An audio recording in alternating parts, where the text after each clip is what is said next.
ఓం కేళకి cider నమో నమః. ఓం కేళకి cider నమో నమః. ఓం కేళకి cider నమో నమః. అందరూ ఎదురు చూసిన విష్ణుపది పుణ్యకాలం పూజా విధానం గురించి చెప్తున్న వీడియో ఇదండి. ఈ పూజా విధానం, ఈ పూజ ఎలాగ చేయాలి ఏంటి అనేసి ఈ వీడియోలో చూస్తాము. డమ్మర్పం ఛానల్ను చూస్తున్న మీ అందరికీ నమస్కారం.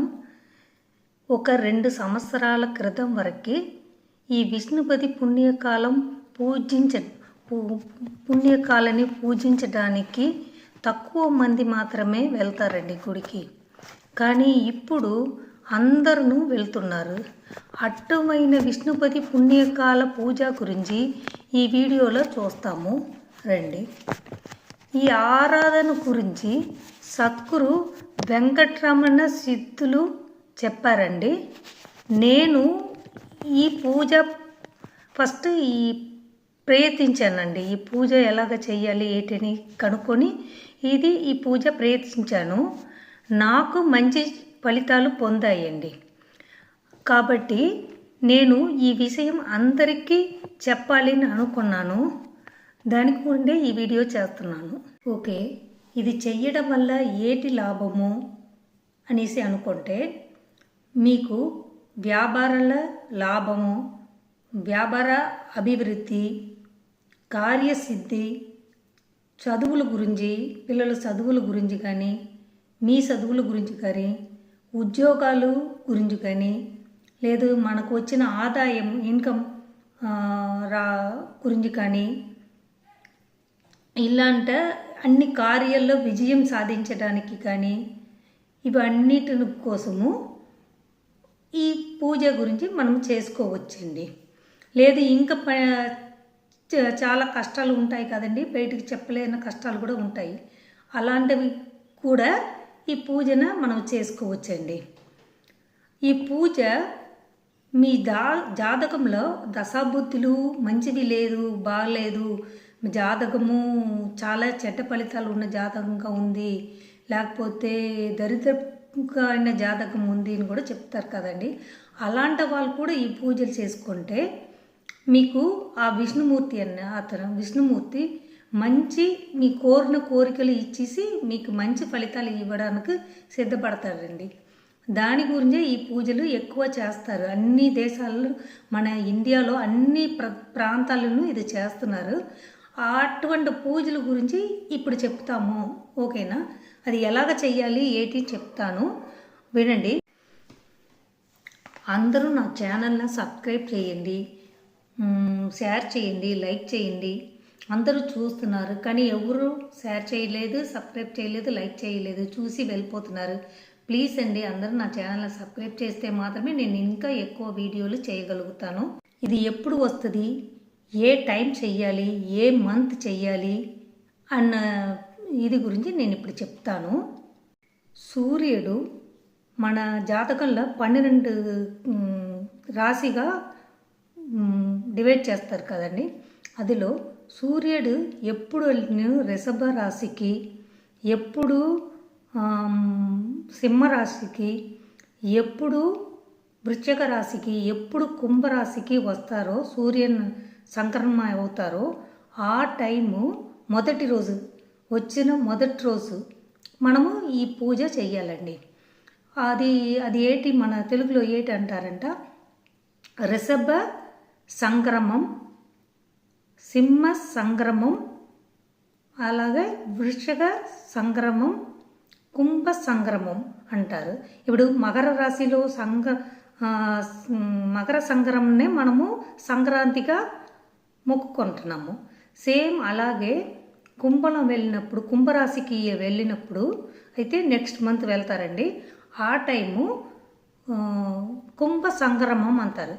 ఆ కుంభ సంక్రమం జరిగిన మొదటి రోజు తెల్లవారిసరికి 1:30 నుంచి ఎర్లీ మార్నింగ్ 1:30 నుంచి 10 o'clock దాకా ఉన్న టైము ఈ పూజకి మనకు చేయడానికి కరెక్ట్ అయిన టైం అండి.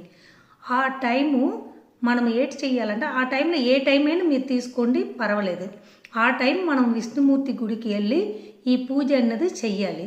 చేస్తే అది మనకు అలాగే కుంభ సంక్రమం వచ్చిన ఫస్ట్ రోజు అలాగే కుంభం తర్వాత ఏటి వస్తుంది, రిషభ సంక్రమం వస్తుంది వైగాస మాసంలో.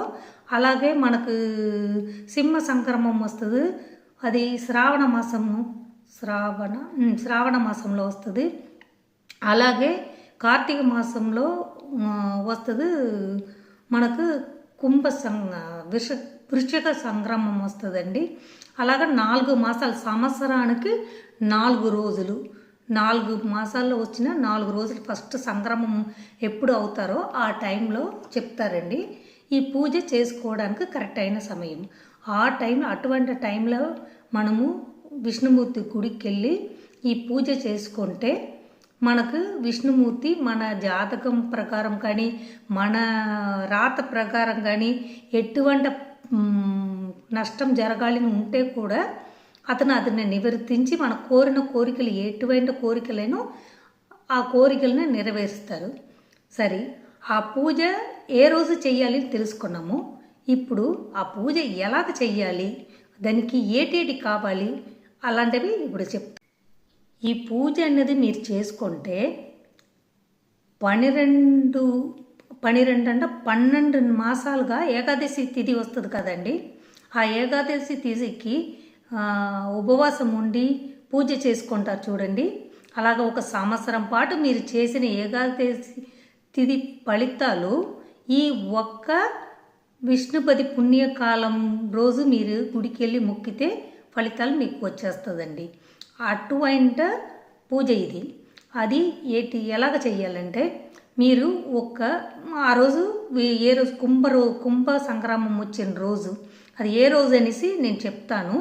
కుంభ సంక్రమం ఈ సంవత్సరము 2025లో 4 సారి వస్తుందండి మనకు విష్ణుపది పుణ్యకాలము.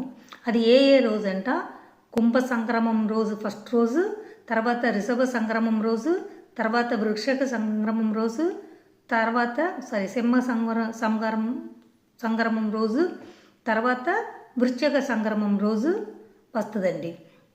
ఈ కుంభ సంక్రమం ఎప్పుడు వస్తుందంట, ఫిబ్రవరి 12వ తారీఖు వస్తుందండి. ఆ రోజు ఎర్లీ మార్నింగ్, మీరు మార్నింగ్ 1:30కి మనం గుడికి వెళ్ళలేము. సో ఏడ్ చేస్తారంట, మార్నింగ్ ఒక 4:30, 5:30 గుడి ఎప్పుడు ఓపెన్ అవుతుంది, మ్యాక్సిమము సూర్యుడు రాకముందు చేసుకుంటే మంచిదండి. లేదు మీ ఊర్లో గుడిలో ఆ టైంలో ఓపెన్ చేయకపోతే మీరు ఏడ్ చేస్తారంట, మార్నింగ్ ఒక 6కి, ఎలాగైనా 5:30 తర్వాత గుడి తీసేస్తారు కదండి, ఆ టైంకి వెళ్ళండి. వెళ్ళినప్పుడు 27 తెల్ల కలర్ ఫ్లవర్స్ ఏదైనా పర్వాలేదు, ఏ ఫ్లవర్ అయినా పర్వాలేదు, లేదా తులసి తలము 27 పట్టుకొని వెళ్ళండి. పట్టుకొని వెళ్ళి ఏడ్ చేస్తారంట. తర్వాత పూజకి కావాల్సిన సామాన్లు కూడా మీరు పట్టుకెళ్ళొచ్చి, అభిషేకంకు అర్చనకి ఏటేటి కావాలో అవి కూడా పట్టుకెళ్ళండి. అభిషేకం అర్చనకి కావాల్సిన ఐటమ్స్ పట్టుకెళ్ళాలండి. తర్వాత పూజకి కావాల్సిన సామాన్లు పట్టుకెళ్ళాలండి. తర్వాత తులసి దళము లేకపోతే తెల్ల కలర్ ఫ్లవర్స్ పట్టుకెళ్ళాలి. 27 ఫ్లవర్స్ అండి, 27 లెక్క పెట్టుకొని 27 ఒక సంచిలో పెట్టుకోండి. పూజకు సామాన్లు ఇవన్నీ వేరు ఒక సంచిలో పెట్టుకొని వెళ్ళండి. వెళ్ళి ఫస్ట్ ఏటి చేస్తారంట, విష్ణుమూర్తిని దర్శనం చేసుకుంటారు, పూజలు అన్నీ చేసుకుంటారు. ఇన్ కేస్ విష్ణుమూర్తి గుడి ఇంకా ఓపెన్ చేయలేదు, ప్రగరి మాత్రమే ఓపెన్ చేశారు, తెల్లవారి క్లీన్ చేసుకొని ఉంటారు పంతులు వచ్చి. సో అయితే ఏటి చేస్తారంట, పూజ సామాన్ నేను ఆ కొడిమరం అంటారు కదండి, ముందు ఉన్న గండస్తంభం అంటారా, ధ్వజస్తంభం అంటారా, ఫస్ట్ స్టార్టింగ్లో ఒక స్తంభం ఉంది కదండి, అది నాకు తెలుగులో అంత కరెక్ట్గా తెలియదు. ఆ అక్కడ స్తంభం దగ్గర మీ సామాన్లన్నీ పెట్టుకుంటారు. మీరు అందులో 27 ఫ్లవర్స్ తీసుకెళ్తున్నారు కదండి, ఆ 27 ఫ్లవర్స్లో ఫస్ట్ ఒక ఫ్లవర్ పెడతారు. పెట్టి ఒకే కోరికే ఫస్ట్ ఒక ఫ్లవర్స్ పెడతారు. కోరిక ఏ కోరిక కావాలో ఆ కోరిక మంచి కోరిక అయి ఉండాలి, ఎవరికి బాధగా రాకుండా ఉన్న కోరిక అయి ఉండాలి, న్యాయమైన కోరిక అయి ఉండాలి. కోరికలు చెప్పేసి ఆ ఫ్లవర్ పెడతారు. పెట్టేసి అలాగ విష్ణుమూర్తి గుడిలో ఒక గర్భగృహం చుట్టూ తిరుగుతారు. తిరిగేసి మళ్ళీ ఆ గండస్తంభం ధ్వజస్తంభమా అక్కడికి వచ్చి మళ్ళీ నిలబడతారు కదండి. నిలబడేసి మళ్ళీ ఒక్కసారి ఆ 2వ ఫ్లవర్ పెడతారు. అలాగే 27 టైమ్స్ మీరు మీ కోరికలను 27 టైమ్స్ చెప్తారు. చెప్పేసి ఆ పువ్వు పెట్టినప్పుడు చెప్తే చాలు. పువ్వు పెట్టినప్పుడు ఆ కోరికలు చెప్పేసి ఫ్లవర్ పెడతారు. పెట్టేసి గర్భగృహం చుట్టూ తిరిగేసి మళ్ళీ స్తంభం దగ్గర వస్తారు. ఇలాగ 27 టైమ్స్ తిరుగుతారండి. అలాగా పువ్వు పెట్టేసి దేవుడికి మీ కోరికలు చెప్పేస్తారు. చెప్పిన తర్వాత మళ్ళీ తిరుగుతారు కదండి.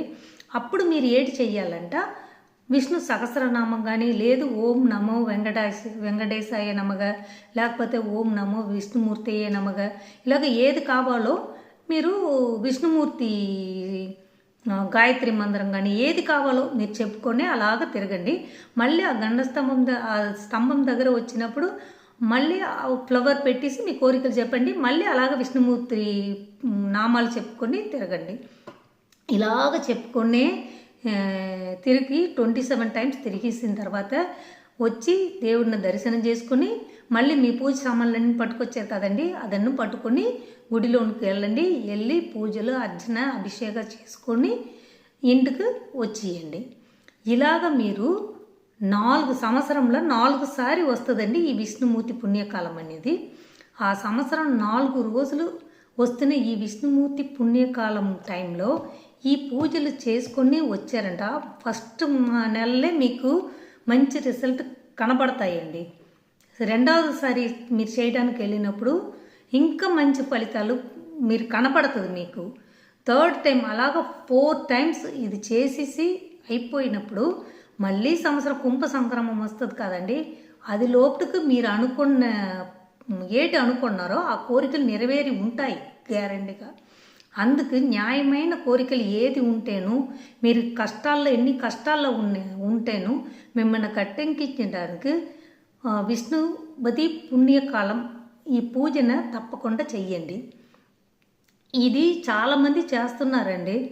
మనం కూడా చేసి ఈ ఫలితాలు పొందాలని కోరుకుని నేను మీకు చెప్తున్నాను.